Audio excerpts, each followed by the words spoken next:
Kawawa naman ng mami. Guys, may sakit siya, no? Miss Kwakwak. Ayun, no? May lagnat siya. Lagnat ka, mami. Miss Kwakwak. May lagnat siya, guys.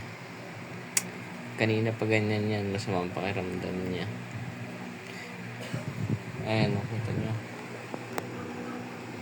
Pero nanonood pa rin yan, no? Nanonood pa rin siya. Tulog na yan, pero malakas yung pandinig.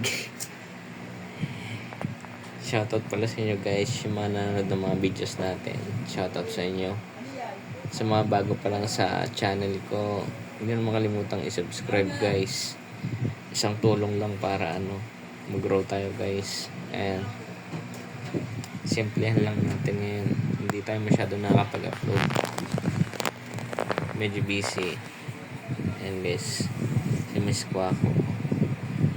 Naantok yan. Miss Kwakwak.